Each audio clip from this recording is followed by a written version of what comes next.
É assim, ó, a gente expandiu o olhar, não foi? Para começar, a gente só usou a razão não, então não usou a razão não, você falou muito de religião. Você não entendeu então nada do que eu falei. Porque é óbvio que a religião tem que ser falada nesse domínio, porque a religião é algo importante é importante para começar para você e é importante para as pessoas que você convive. Você está entendendo? Então, assim, é um domínio que não pode ser excluído da tua percepção. E veja bem, se você não for implicante, porque você é implicante, mas se você não for implicante, você viu o modo como a gente falou de religião que foi rigorosamente irracional. Foi 100% racional. Falei assim, ó, mas o que, cara? Não foi? Foi ou não foi? Até o que pareceu assim, isso aqui é mais, não sei. Até assim, chegou aqui no católico. Você fez um caminho 100% racional. Falou assim, isso aqui, cara, você pode querer ficar no outro canto se você quiser, mas assim, racionalmente é aqui. Entendeu ou não? Por princípios racionais e metafísicos, tá aqui. Não tem nada a ver com fé, com porra nenhuma. Tá? Para pensar nisso. Lembra do que a gente fez. Em primeiro lugar, a gente viu o tamanho do mundo. O que é o mundo para o bicho, para a planta, para a pedra e para você. Foi a primeira coisa que a gente viu, o tamanho do mundo. Foi o primeiro impacto. E quando eu falo impacto, não é surpresa. Não é isso. Isso é um impacto real, um impacto intelectual. Eu falo, olha, isso é impactante. Eu que sei disso e que dou essa aula N vezes, eu sempre volto a me reimpactar com esse negócio. É sempre uma beleza, uma maravilha você redescobrir o tamanho do mundo, como a Adélia Prado falou pra gente, né? É que não tem só pedra. Isso é muito bonito, né, cara? Às vezes eu olho pra pedra, Deus me tira a poesia e eu vejo só pedra mesmo. Mas isso é a Adélia Prado falando. Como quem diz, tem muito mais coisa para além da pedra. Não é? Então a primeira coisa que a gente viu foi essa coisa, esse tamanho do mundo. Não dá o materialismo, ele funciona no livro. O materialismo funciona para a gente falar coisa assim, ser implicante no bar. É para isso que funciona. Agora, na vida real, o materialismo ele não tem razão de ser, ele não funciona, ele não se sustenta. Né? E não é porque eu não queira, é porque é como a coisa é. Né? O próprio dado, eu me oriento no mundo através das funções das coisas, muito mais do que a partir da materialidade delas. A gente não falou isso? Dito de outro modo, o mundo ele tem uma latência virtual. O mundo no qual a gente está é um mundo invisível, porra. Capturou isso ou não? Ponto. Depois a gente foi para um outro lado. A gente falou assim, beleza, tá bom, o mundo tem esse tamanho. Agora qual é o teu tamanho? Esses dois domínios, eles são desconhecidos pela psicologia contemporânea. Nenhuma psicologia contemporânea analisou isso.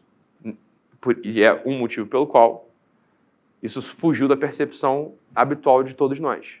Tá? Então a psicologia contemporânea, ela não pergunta-se sobre o tamanho do mundo e não se pergunta sobre o tamanho do homem. Ela começa a falar. Tá? Então a gente subiu um pouquinho o tamanho do homem. A gente vai dando razão de ser para tuas atuações, porque isso vem de uma pergunta original, que a pergunta original é o seguinte.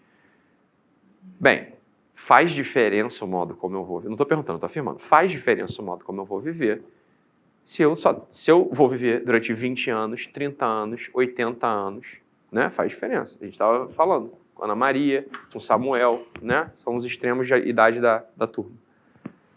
Ana Maria 57, Samuel 20. Faz diferença o modo como eu me comporto diante da vida. Intuitivamente a gente sabe que faz diferença, de algum modo faz diferença. Né? E pior, e se de fato eu continuo vivo na eternidade? Né? Eu continuo vivo, simplesmente. E foi aí que a gente chegou de um modo mais ou menos brutal e inescapável, com o olho dando testemunho, sem nenhum movimento da fé. Né? A fé, ela não foi recrutada para isso. Aliás, eu nem falei o que é fé aqui. É ou não é? Eu não estou falando absolutamente assim. A fé, isso que o pessoal chama de fé, tá? Sobretudo, por que eu não falo sobre esses termos? Por que eu não pego esses termos? Por que eu não falo desses termos? Porque eu sei que 98% das pessoas confunde fé com credulidade. Tá? Mesmo quem tem religião. Mesmo a pessoa que vai na missa, no culto, vai na sinagoga, assim, há 10, 20 anos, ela confunde um pouco fé com credulidade.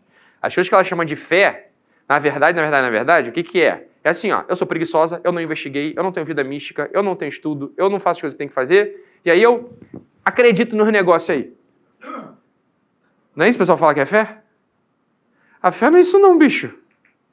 A fé está 100% amparada na razão. Inclusive a imagem que foi criada por um sujeito chamado Karol Wojtyla é uma imagem perfeita. Olha, é que é assim, a fé e a razão, elas são duas asas de uma águia, e tu só voa se você tiver as duas. Como quem diz, só a fé não existe só a fé, você está entendendo? O fideísmo, assim, a fé pela fé, também é uma corruptela, é uma disrupção cognitiva e biográfica. Não tem só fé. Não existe. Você está dizendo, você nunca é convocado a ter só fé. Isso é loucura. Entendeu? Isso é processo tirânico. Presta atenção, se o teu guia fala isso, saiba de uma coisa, ele vai te tiranizar em algum momento. Você está entendendo? Não. Ele vai te tiranizar em algum momento. Se assim, as coisas que você acredita não estão amparadas na razão, preste atenção, ele vai virar um ídolo para você. E ele vai te tiranizar. Tá? É isso que vai acontecer. Então, preste atenção, não tem essa brincadeira de só fé. A fé está amparada na razão. Como quem diz, você vai precisar ter uma instalação no mundo, no tamanho do mundo, vai ver o mundo com intelecção, com clareza. E a prática da religião, ela te dá uma possibilidade de relacionamento com um ser de uma natureza distinta. Bem, é isso que chama-se de fé. Você está entendendo ou não? A fé nunca... Presta atenção, isso aqui eu sei que o pessoal fala, eu sei que eu mesmo já falei, eu sei que a gente fala isso às vezes, a gente fala por falar, e está errado. Esse assim, saltos no escuro. Não é bem isso, você está entendendo? A fé não é isso. Tu está entendendo o que eu estou dizendo ou não?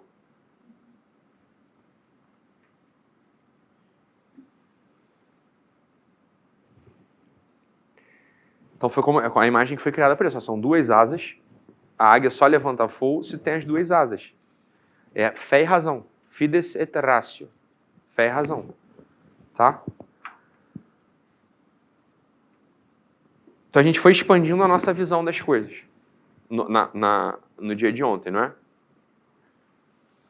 E o que acontece? Se a gente está olhando para a nossa vida,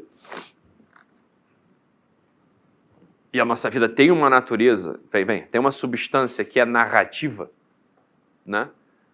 Diferente da substância, sei lá, do apoio da cuia, do chimarrão, que você apreende tocando, cheirando, é uma cuia de couro. É um suporte de couro, né? Legal, bacana. A nossa vida, qual é a ferramenta para você pegar o tamanho da tua vida, para você ter ideia assim, do domínio da tua vida, do tamanho dela? É um exercício que eu chamo de diário de situação. O diário de situação é uma ferramenta que convém ser feita, convém fazer. Tá? Convém fazer uma coisa chamada diário de situação. Essa é uma ferramenta já. O que é o diário de situação? O diário de situação é a ferramenta para você pegar o tamanho da tua vida. Eu não sei se eu falei isso no Close Friends. É?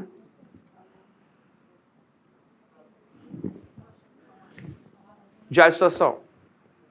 É muito simples, na verdade.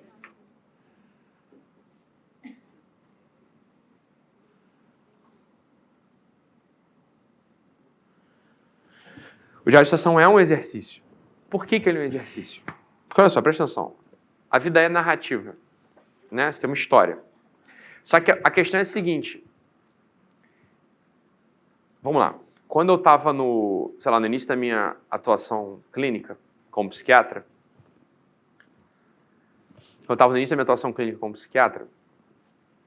eu tive um insight ali.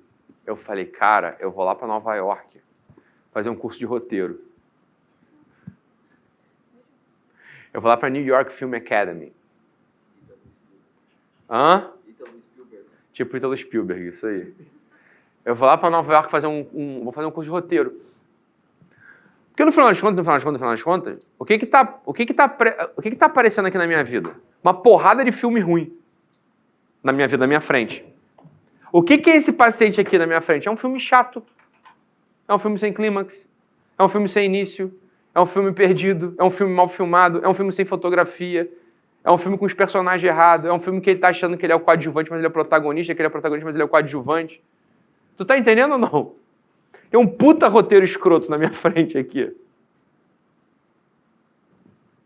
Eu não estava errado, você tá entendendo? A vida é narrativa mesmo. Então, quando você me conta a tua história, isso é um sujeito chamado Gusdorf. O Gusdorf, ele tem uma frase, na verdade ele publicou, assim, o Gusdorf tem uma biblioteca inteira de livros publicados. No Brasil, só 2 foram traduzidos para o Brasil. Ele escreve em francês, o Gusdorf. Ele realmente é um sujeito que estava muito interessado na história dos homens, na história humana, tá? Ele é um tipo de especialista sobre autobiografia. Então ele fala o seguinte, olha, toda história humana é interessante, desde que seja bem contada. Ele não está errado, não. Você está entendendo? Toda história é interessante, desde que seja bem contada. Quando a gente fala numa história bem contada, a gente não está falando em inventar coisa que não aconteceu. Porque ela está sendo mal contada, você está entendendo? Não aconteceu, você está maluco, você está inventando um negócio.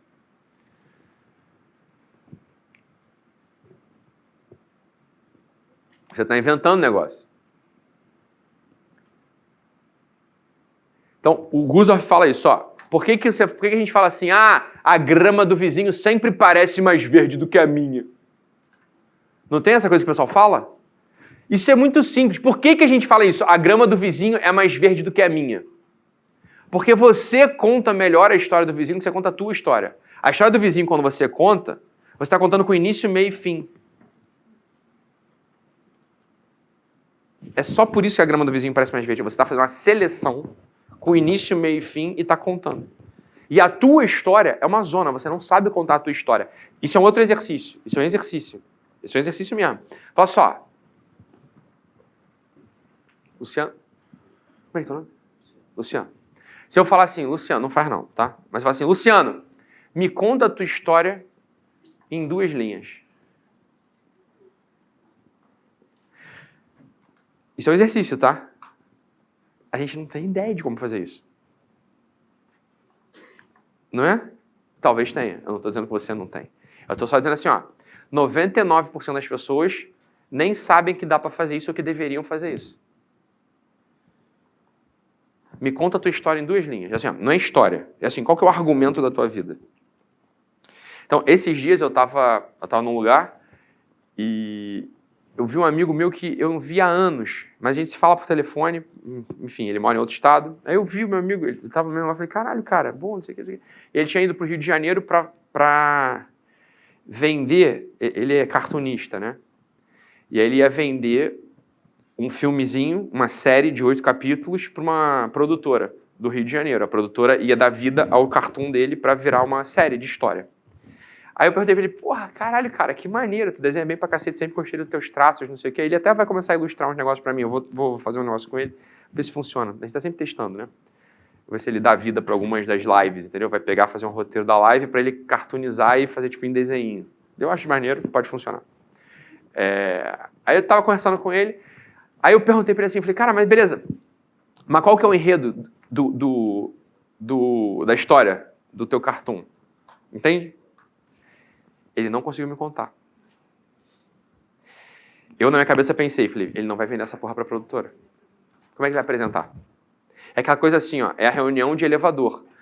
Para uma reunião ser boa, para uma venda ser boa, você tem que conseguir fazer o pitch de venda do 8º pro térreo.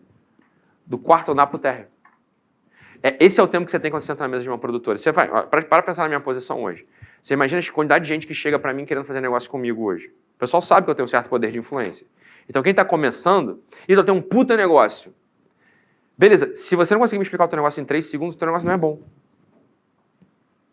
Entende? Se você não consegue contar a história dele em 3 segundos, então ele não tem unidade. É uma coisa assim, é da tua cabeça, você não tem unidade, não existe isso. Você está entendendo? A tua vida ela é mais ou menos assim. Não estou querendo simplificar a tua vida, eu quero dizer o seguinte, olha só, qual é a história da tua vida? Entendeu? Só que tudo que eu estou falando aqui é muito misterioso ainda. Eu falo assim, eu não sei mesmo fazer. Eu sei que você não sabe fazer. Por isso que o curso de roteiro é importante. Porque as histórias que valem, preste atenção. Star Wars é sempre a mesma história. É sempre assim, você tem um vilão, você tem um mocinho, você tem a tecnologia e tem um desfecho. William Wallace. Quem lembra do Coração Valente? Né? Um sujeito que foi vingar a usurpação e morte da esposa e reformou todo o reino da Escócia, a partir da sua atuação contra um poder tirânico. Você está entendendo? Essa é a história. E tudo se desenvolve a partir daí. Esse é o núcleo do roteiro. Você entendeu o que é o núcleo do roteiro? Assim, qual é o argumento do filme, do William Wallace? Então esse aqui é um exercício bom pra gente. Quando a gente for assistir filme, e vale a pena assistir filme, é importante fazer o exercício dever de casa depois. Assim, qual que é o argumento do filme? Eu preciso contar esse filme pra alguém, porque é muito engraçado. A Sâmia, por exemplo, ela vê um filme, ela vai me contar o filme, eu sei que eu tenho que sentar, abrir um vinho, acender um charuto e esperar. Porque ela não conta o argumento do filme, ela conta o filme, entendeu? Ou seja, se o filme dura 3 horas, ela fica 3 horas me contando o que é o filme. Aí eu falei assim, tá bom, porque eu gosto de tudo, mas era melhor eu ver o filme, né? Assim, porque, porra, eu vou ver melhor o que é o filme. É muito engraçado, agora você entra em mulher também, né? Começa a entrar em detalhe, aí conta uma cena. Você tá entendendo? Tu não pega o que é o filme, você perdeu, entendeu? Como é que é o nome daquele filme do Adam Sandler, que ele é um chefe de cozinha? Eu tô com esse filme na cabeça há um tempão. Sabe que filme é esse? Hã? Não é o Bradley Cooper? Como se fosse a primeira vez, eu acho, né? Ele é meio chefe, ele é um chefe. Não é, né? É Bradley Cooper, cozinha sob pressão. Não. Não? Pegando fogo? É com Adam Sandler mesmo. Mas deixa pra lá. Mas é verdade que o filme tem um enredo lá. E você pode se perder lá naquela cena maravilhosa na qual ele vai e faz um misto quente que tem um ovo com gema mole, aí ele corta o ovo, aí ele abre o negócio, a gema mole escorre. Fala assim, tá, cara, tu pode me descrever isso com precisão, mas isso não é um filme, você tá entendendo? Tá entendendo ou não? Isso não é um filme, assim, é. Eu tô falando desse filme porque essa cena, a única coisa que eu lembro deste filme é esta cena. Logo, eu não peguei o filme, você tá entendendo? Porque a única coisa, provavelmente eu vi esse filme que eu tava com fome, eu não sei fazer ovo com gema mole, eu sempre tentei fazer, eu não consigo fazer direito. Atualmente eu sei fazer ovo com gema mole, tá? Tá? Mas foi um tempo, não é minuto, eu faço tudo no olho. É cozinha intuitiva. Vai ser inclusive no próximo canal no Instagram que eu vou. Cozinha intuitiva com Doc. Cozinha intuitiva com Doc.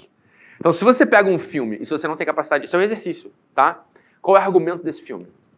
Conte esse filme em 2 frases. Entendeu? Então, assim, ó, você vai ver um filme, vai no cinema hoje com o seu par romântico e você vai ver Elsa. Elsa no Gelo 2. Sei lá. Cara, sabe o que é o pior? O pior é que eu gosto... Eu odeio desenho. Eu nunca gostei. Nem quando era criança. O único desenho que eu via quando era criança era Hugo. Passava na CNT. Hugo. Ninguém nunca viu, não tinha graça nenhuma, mas eu gostava.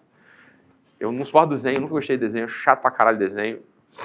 Mas Elsa eu gosto, eu adorei Elsa. Eu não vi Elsa 2 no cinema, tá? Que é? O Elsa 2 fala dos elementos? Tá, olha aí. Olha aí.